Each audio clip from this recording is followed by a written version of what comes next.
Hey, welcome to the 324th episode of Just Shoot It, a podcast about filmmaking, screenwriting, and directing. This episode is brought to you by patrons Ezekiel Barraza and Mike Slane. Thanks to you both. I'm Matt Enlow. And I'm Oren Kaplan, and today we are going to just have a real quick episode because Matt and I have gotten busy yet again, and we did not get a chance to record an episode this week, so we're going to record one really quick. Ready? And go, Matt. I've been dying to know what you've been working on lately. Well, I've been working on many things, but I think the topic that we're actually going to talk about is I had a phone call with someone. A friend of a friend emailed me. My friend emailed me. He's an editor. He was like, hey, my friend is an editor. He wants to get into directing, and he's a dad, and he has kids and a wife and a mortgage, like house, all the things. He has a nut, so to speak, right? He has like a certain amount of money that he needs to make every month in order to provide for his family. Anyway, life at some point crashes into your dreams of being a filmmaker. He basically was like, hey, can I talk to you? I know that you have a family and all that stuff, and you're also a filmmaker and a freelance filmmaker at that, which I think is extra challenging. And he's like, just wanted to talk to me to see what my experience was and to see if I thought he should pursue it or not, or if it's like, quote unquote, too late. He's about the same age as me, a year younger. Yeah, I don't know. What is your answer, Matt? If someone who has two kids and a wife and a house, like all the things that cost money and take a lot of time and need your presence, said to you, hey, I work in the film industry, not as a director, but I want to become a full-time director. Like, would you say go for it? Or would you say too late, bud? I don't think I would say too late, but I guess my follow-up questions would be as follows. I'd want to know why you want to be a director. He told me an answer for that. Do tell. He's directed before. He's made shorts. He's made branded things. He's made some small things. But he said it's just what he loves. Like when he's on set directing, it's like the happiest place he is, which, makes sense. I think can all relate to that. Yeah. I mean, I think that I'm thinking out loud. I guess when you work professionally as a director, that feeling changes a little bit. I think that ideally the process of directing, I think it starts with like when I'm on set, I really love it. And then slowly it bleeds into post and it bleeds into pre-production. And before you know it, you're a weirdo who says, I love the PPM or something like that, or I love a tone meeting. And you love the whole thing. And for those people, I say wonderful, good, kudos. But I think that also means that you could be equally as happy just as an editor or just as a writer, or you know what I mean? Like the director is the umbrella under which all of those disciplines fall, and like being able to siphon it off, I think sometimes people learn that they could be happy a lot of different ways. I guess what I'm getting at is that I know how awesome those daytime TV schedules are. Alan had a summer hiatus. They had a spring break. You shot 4 days a week at most. You could tuck your kids in bed at night and go on vacation, had some cool perks and stuff like that. There were a few Hollywood jobs that are that close to a 9-to-5, maybe the way your parents' lives were, depending on what background you have. That's really, frankly, really enticing. So like, if you could be happy making a short film every summer break and also get to have kind of all of your bases covered and not be stressed out about trying to hustle for the next job, if you could imagine a world where that makes you pretty happy, then I would do that. And that's not to say give up on directing. What I'm saying is that it just takes a really long time to be profitable as a director. And if your standard of living is at a certain height, that can be a little tricky. And there are a lot of other ways to scratch that itch. The downside of directing professionally is that some of the joy gets a little washed off. Because, how many times, Warren, have you shot a take that you were like, I love this. Perfect. I'm ready to move on. And then 16 other people were like, here are the reasons why this isn't right. I could never use that. Yeah. That just takes away a little bit of that power, that joy. And that's okay. That's part of the gig. But, like directing your own short film or some fun branded content where you also wrote it is a different beast than. Is different. And also, frankly, making your own indie feature that you fundraise yourself can scratch that itch as well. And maybe you take 2 months off to go do that and still have a good life and like see your kids and write every night or whatever. You know what I mean? Yeah. Which is frankly kind of where I am right now. And like, maybe that's a good long-term plan. Maybe not. I haven't decided yet. I'm just like, you know, my kid's 7 months old. So like I'm paying the bills, writing, pitching, you know, it's been nice. It's been nice to not be quite so stressed out with the hustle. So maybe I'm just advocating for my own lifestyle in this very moment. For the record, this director wasn't saying he wanted to direct commercials necessarily, or like one of those things where 16 people do tell you why what you did is not usable. But that's also true in television. You know, yeah, there's the writers on set. They're going to have their opinion. The EP may or may not be on set, but you have to answer to them. You have to answer to the studio. You have to answer to the line producer. There's a lot of people who are great collaborators and all that. It's not intrinsically bad, but it's not the same. So if you're chasing that feeling, let's figure out what gives you that feeling. And if it's just blanket directing, then go for it. Chase after it for sure. But if it's self-expression, you have to really mine for those chances to express an idea or a sentiment or a style or a vision, basically, in a professional setting. It's less about the individual and more about matching a brand or a show or something. Well, way to ruin directing, Matt. But also, you know, I think we both still love it. Yeah. Right? Like, we're advocating for it, but I guess what I'm saying is that this person has successfully made a great living and had led a happy life up till middle age. I do not know if he makes a great living or has a happy life. Sure. Fair enough. But he has a kid and a house and all of that stuff, you know. My answer to him was two-part. First of all, I think making a transition from editor to director is great. Like, I think editing is the second most important skill a working director needs to have. Mm-hmm. Is writing the first important skill? No. The first is being able to get directing jobs. Sure. Yeah. Which encompasses a lot. And then probably, you know, 2 and 3 are having some understanding of cameras, maybe, but probably not that important. And then, you know, also like being able to work with actors, which depending on what you direct, maybe there aren't even actors. I thought, like, in terms of making a living, there's basically, you can direct TV, you can direct commercials / branded content. So he might have better luck in TV as a new person because, you know, he is diverse and there's like probably some opportunities there, and he has worked on the editing side in TV, so that's probably helpful as well. Basically, I explained him why I work in commercials, why I think it's really good for people with families, because you have 10 shoot days a year instead of 100, you know, like I get to take my kids to school almost every day. And then I have a shoot day here and there, travel a little bit here and there. But in general, I'm like present in the mornings and in the evenings. But of course, being a freelancer is just like also means you live in constant state of stress and anxiety. But commercials, you get paid the same on a commercial that you would, you know, 2 days of a commercial as you would an episode of TV, which I think, at least for me, is like a much harder job to get than a commercial. You know, I would say in this person's specific situation, I would say start editing for a television show and make it known that you want to direct. That's what I would say. Yeah. I mean, we've had so many people successfully do that. Kabir, Akhtar. Yeah. I mean, and also like on the DP end, like Reed Morano, like all these people, Nelson Craig, that used to be DPs and now are basically full-time directors. Yeah. I mean, I think that like there is a misleading thought that's kind of going around Hollywood that like, that's really quite prevalent of like people being like, oh, well, they're really only looking for this type of person or that type of person. And all of that is, it is true that there are people who have mandates to broaden the profile of directors that they're hiring, that they used to just hire 50-year-old white men and that they shouldn't be doing that exclusively anymore. But they're still doing like 80% that. I think they're still doing 80% that. So I feel like it's kind of that like they're trying to.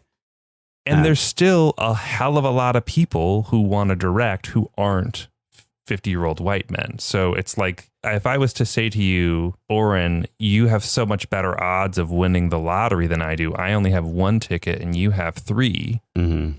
That would be an idiotic statement because the odds are still infinitesimal. Do you know what I mean? Yeah, but I do have 3 times the odds.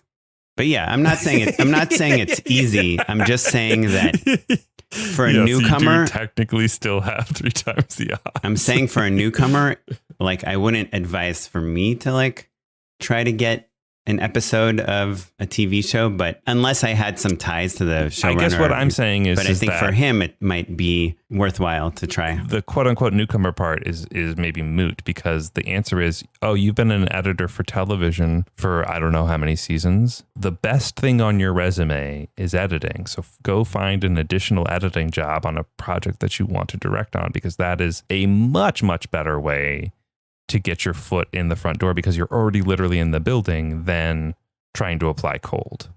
Do you know what I mean? Yeah. That's the bottom line. I mean, I think I would, if I were him, I'd apply to like one of those programs, you know, diversity directing programs or one of those things. Everyone should apply to every program that they are available to receive. But as we've learned many times from, you know, Maggie Kiley being the obvious example, or Brenna Malloy, 2 huge successes, you know, they had to get those programs, which are highly competitive, multiple times. Yeah, it's just one thing that you can add to your resume of like a million things that are helpful to have on your resume. So anyway, we'll see what he does. He was like, I was nervous to talk to you because I really wanted to know, like, honestly, like the numbers, like how much money you make. Oh, sure. And if it makes sense for my life. And so I kind of told him all the numbers from my experience, and he found that refreshing. And I think that that's something that, I don't know if at film school they tell you, like, they probably don't prepare you much about like how much money like life costs in general, unrelated to the film industry. Certainly not. Yeah, certainly but then how work can line up with it. I wish that there was a class where like you set up your LLC and like file as an S corp, how to chase down invoices and all of that stuff, but like no one would sign up for it. Yeah, that is a good idea. Because everyone's a genius. No, but it's like you can make that like required. Well, you had a similar situation, right? I did, but before we move on, though, I want to kind of just backpedal a tiny bit, because I think that we answered the question for a person whose circumstances are very specific. But I imagine there were people at home or on their car, on their commute or whatever, who are in a similar boat, but maybe didn't edit for Ellen. Does your advice change if they don't have the resume, if they don't have a major television credit? Yes, I think like if you're already in the system, like at a certain age, your best way forward is to stay in the system, you know, to kind of work your way up through the system. Like your advice, go find a show you can edit on and hopefully direct. I think if you're outside the system and you're of a certain age, like are trying to jumpstart your career, like you can't afford 10 to 15 years of working your way up. I would maybe do the short film that gets into Sundance, like really kind of try to hone your voice and your artistic talent and put that on display. Like there was that movie about the bikers. I think it played at Sundance, Bicycle Riders, that was made by, I think it was like 2 guys in their late 40s. It's not just about people riding their bikes, though. It's like multiple single take vignettes, basically. There's one that starts when they're on like a uphill. It might be called Uphill or something like that. I think it's called Uphill. But I remember I heard the interview with them on NPR, and they were like, yeah, people are like, oh, wow, your first film is at Sundance. And they're like, are you insane? We've made like 100 films. They've all been rejected by Sundance. We all have side jobs. We all work in post. We do producing. We do this.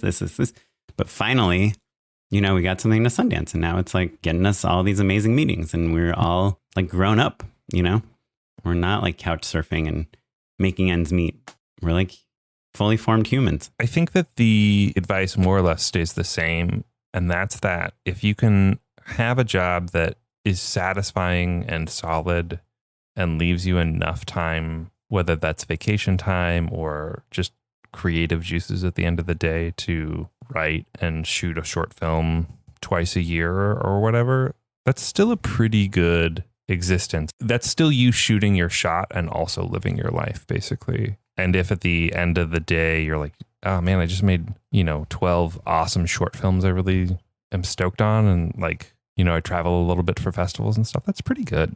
I don't know, that's not so bad. Yeah.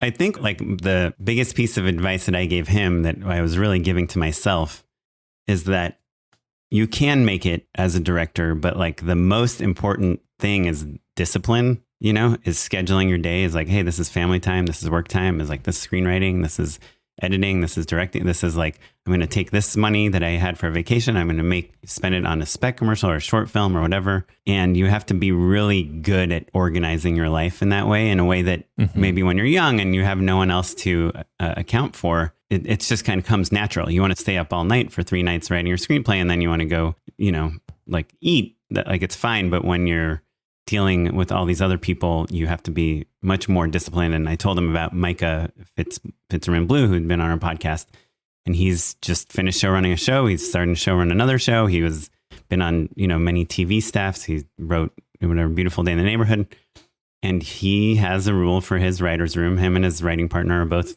dads. The writer's room is like from 9 a.m. to 1 p.m. Then they have lunch, and then they all write on their own from like 1:30 p.m. to 5 p.m. and they're all home by 5:30 p.m. to have dinner with their families. And they can all take their kids to school in the morning. Yeah. And they make a TV show. But how do they do it? They like don't check their emails. They have like, probably minimal phone use in the room. And they're just super focused. Writing room, and then writing. Right. And then you're done writing. Yeah. Almost like it's a job. Yeah. I think it's a lot harder not a lot harder, but a different deal when your creative energies are spent at a job that's not your goal. Right. And then, so you tuck your kids in at 5, or you clock out of the ad agency or your blogging job or whatever. There's a lot of good creative jobs out there. Then you sit down at 9 o'clock for the 2 hours that you have carved out. Having the energy to get through that stuff can be really tricky. And my solution had been to wake up early. I would wake up before the day. I would wake up at 5:30 and write before my day job, basically. So I was giving the best parts of myself to my personal work and then slogging through the day job. And that was pre-baby. Yeah. And now, now she doesn't sleep in our room anymore, so I could technically set an alarm. But for a period of time, if I set an alarm to do that, I would wake her up. I would wake up the baby. My day would start earlier. Yeah. There's no way to beat that. Yeah. Well, my son wakes up between 6 and 6:30, so there's like nothing I can do about that. I'm not going to wake up at 5. You could wake up at 4 or 5. And there are people, I think there's plenty of people who do that, actually. Well, how am I going to watch TV till 1 in the morning if I do that? Sure, you go to bed at 9. That's the flip side. But I think actually, as a alternative, I've just been like, well, I have a coffee at lunch and I stay up later to write. And that's how I've gotten through the last few rewrites. Yeah. And it's brutal. We promised our listeners a short episode. So let's talk about your version of this conversation. So my version of this, so I had a good friend whose film I know they have been working on for a long time. I met them in a workshop experience, and they're shooting their film on Monday. Like a feature film. They're in the thing of like, we'll get a text message like, oh my goodness, this cast member dropped out, or like, do you have a good lawyer, or like, we're looking for clearances, kind of all of the questions that you have when you're making an indie film, stuff that they don't teach you. That you kind of better. Like, if I were you at this point, I would get it in writing that they're going to give you a special thanks on the film. I do like a special thanks. What advice would you give your friend that's shooting an indie feature? Yeah, they're shooting an indie feature. It's scrappy. They have resources, but there's not like a studio or, Yeah, I have a piece of advice that's like unique. I've mentioned it on the podcast before, but probably not within the past year, which is there is a woman who is named Judith Weston. She wrote the book Directing Actors. You can do a consultation meeting with her where you send her your script and then she'll read it and she'll sit down with you and talk about the performances and how to get them out of the actors. I found it really useful for my movie. You reminded me of something that Chrissy, my wife, suggested before, because she was acting in our film See You Next Christmas as well. So she wrote, directed, and stars. And so she made herself a binder with a single sentence for every single scene that just kind of reminded her of what the scene was about. Oh, nice. This scene is about these characters falling in love. Something like that. I did it just with words, but then like half the scenes were about farts. And when I was on set, I was like, what did I mean by this? Yeah. But like, when you're in the thick of it, you're in the middle of week 3, you've been shooting 6 days a week, and you're like, oh, shoot, what? This is scene 29B?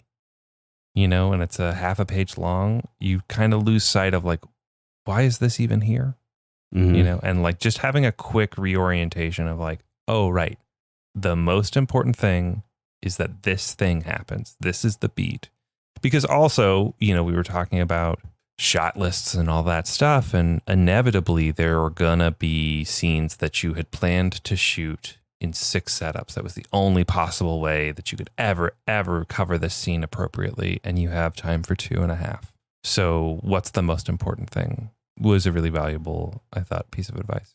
Yeah, no, that's awesome. I guess a piece of advice I got from my DP, again, another thing I had mentioned probably on this like 4 years ago, but is he asked me, are you one of those directors that just makes everyone work for like 15, 16 hours a day and acts like this movie is the most important thing in the world and never realizes that the crew is just there like doing you a favor, working at this low rate?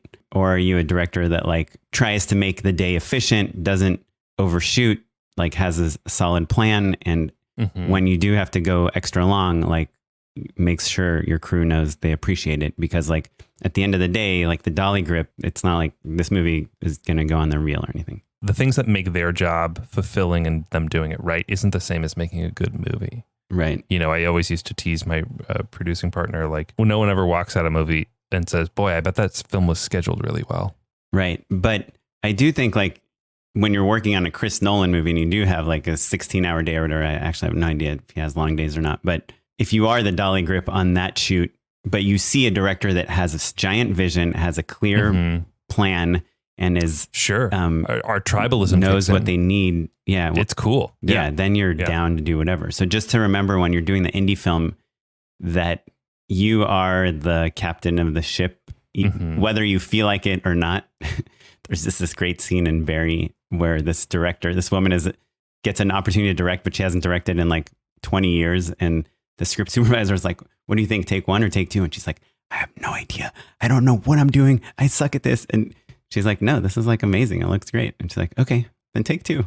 But like, it's that I loved it because it's like any director, even if you have been directing for 20 years, kind of has that moment where they're like, do I know what I'm doing? Is this any good? Yeah. So even if you're in that situation, you still need to instill momentum. And I'm like it's very selfish, but I'm like the guy that like, if call time is 8 a.m. and coffee's not out till 9 a.m., and the producer's like, yeah, sorry, I was late. I'm like, it should not be late tomorrow. Like I don't want the crew to feel like we're not ready for them to arrive, Yeah. Like there's small things like that even on an indie you film and I you are can both do huge sticklers for when the coffee is ready. Right. And that's why it's selfish. Cause like maybe, if I'm the only one that wants coffee. I show up with my coffee. I've made it. I'm 2 espressos deep by the time I'm to set, but it is just like a very clear indicator of how a ship is run. On the flip side, a tangible way to show people that you care. I'd forgotten about, we did this on Squaresville. There's 2 things. One, I'll do a circle up, especially at the beginning of the first day. And it kind of slows people down and people are a little annoyed by it. But it's like, I get everybody in a circle. I have them all introduce themselves. I make a little speech. It's not unlike a little prayer. It's a little ritualistic. It's a little mushy-gushy, a little touchy-feely. Oh, yeah, I love that stuff. Though I never do it anymore. But commercials, you do that and people are like, all right, man, whatever. To be honest, they do it on movies and stuff as well. But it feels like you can invest a little bit more. Because you're like building a emotional family energy. Yeah. And to double down on that, on Squaresville, we had a thing we called the special treat, which is essentially just like, snacks at the 11th hour, basically, like kind of before we're talking about any sort of overtime or second meal sort of situation. And they were always small. So Squaresville, season 1, I made for $16,000. So I'm talking about Trader Joe's macaroni balls. I'm talking about Trader Joe's is the best way to make people feel like they're getting good food without spending too much money. 100%. But I realized in talking with my friend last night that part of the special treat is that the producers that were the ones passing the treat around. It wasn't a craft services person. I didn't even know a craft services person. It was very clearly thoughtful based off of the things that our crew members like, or like, is it a cold night? Is it a hot day? What are the little things that we can do to say thank you to people personally? And at a certain point, the producers would argue over who got to pass out the special treat. Right. I mean, yeah, of course you want to be Santa Claus. Yeah. Yeah. But also, like, I loved that crew. Mm-hmm. I love that crew. Yeah. I just got choked up thinking about it. That's so funny.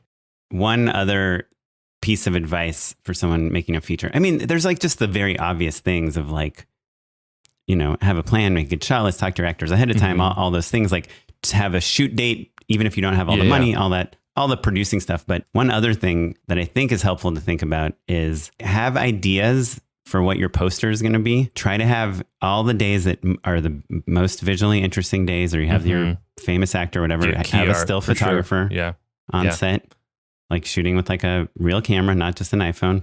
This is a Chrissy thing as well, but like read through your script. And if there isn't a line that explicitly explains the premise of your movie, get it in a setup. Like our movie is about, you know, people throwing an annual Christmas party every single year.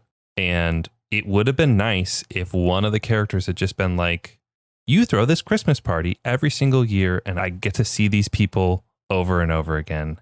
How cool is that? That line is established, but it's given to 3 or 4 different people. It's like, oh, hello, I haven't seen you in 6 years. I love Christmas parties. Like, I'm back again next year. It's very clear in the film. There's no question, but there's not a succinct, clear voice explaining the premise of the film. And boy, that would have been nice. My friend cuts a lot of trailers and he always says that, you know, like, I wish there was a requirement that movies explain what they were about.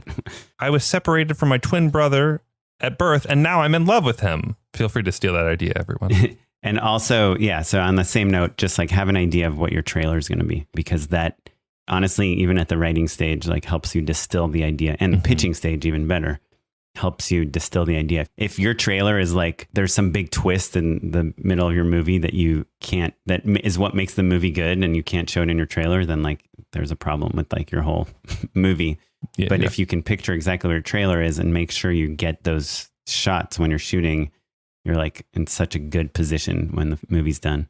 100%. Well, Oren, I think we could continue throwing out gems of advice all night. But listeners at home, if you have similar nuggets, tweet at us and we'll retweet the ones that we see and like. Yeah, I love that idea. You want to do a very quick unpaid endorsement? Hit me. Unpaid endorsements. Okay, I got multiple things because they're all so freaking obvious. Number 1, I mean, I just finished Euphoria season 2. It is just like teenagers having sex and doing drugs. That's Euphoria season 1. And not that season 2 doesn't have that, but it's the last 2 episodes are like high art. It's you didn't watch it, right? No, I'm giving you a hard time. I know everybody loves it. I don't know. I mean, no one I know really watches it. It's like just it's hard the to watch. It's the highest rated HBO show. Really? Yes. It's like their biggest hit for sure. Oh, well, I don't know. Bigger than like White Lotus and Game of Thrones and all that stuff. Yeah. Well, not bigger than Game of Thrones, but yeah. I mean, the last 2, it's just the camera work, the casting, the performances, the color grade. They shot it on film, for crying out loud.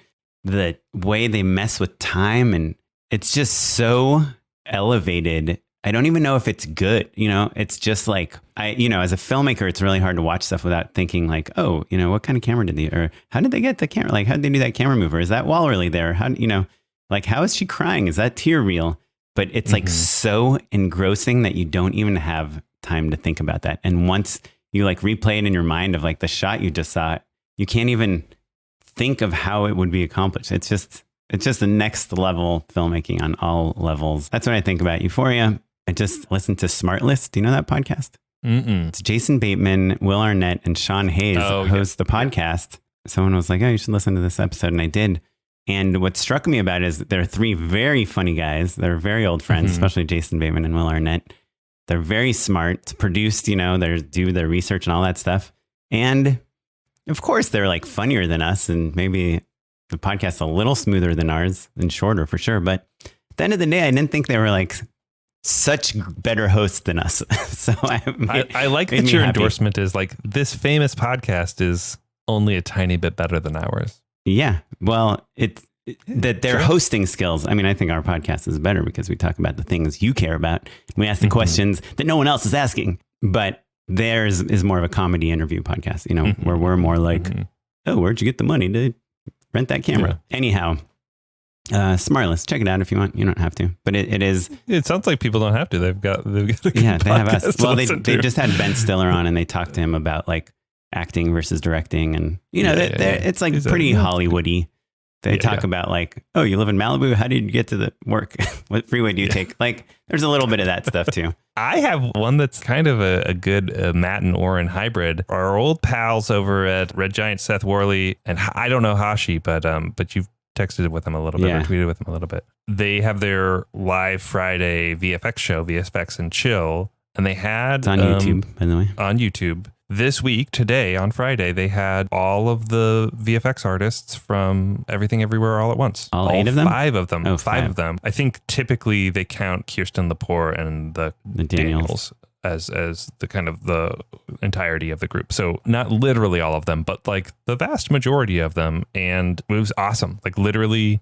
You see their After Effects files. Oh, like wow. They'll be like, oh yeah, I'll show you how I did the shot. And they like screen share and you see the stack. You see like literally like what they talk about, what plugin they're using. Oh my goodness. They talk about. I got to watch this. I know. I texted you about it and you said cool. And I was like, goddamn right. Friggin' awesome. The major takeaway, and this is something that they talk about a little bit on the show. What's incredible is that Everything Everywhere All at Once is A24's most successful film. It's like north of 50 million, probably closer to 60 now. Bigger than Uncut Gems, or bigger than all that stuff. You recognize all of the tools that they're using.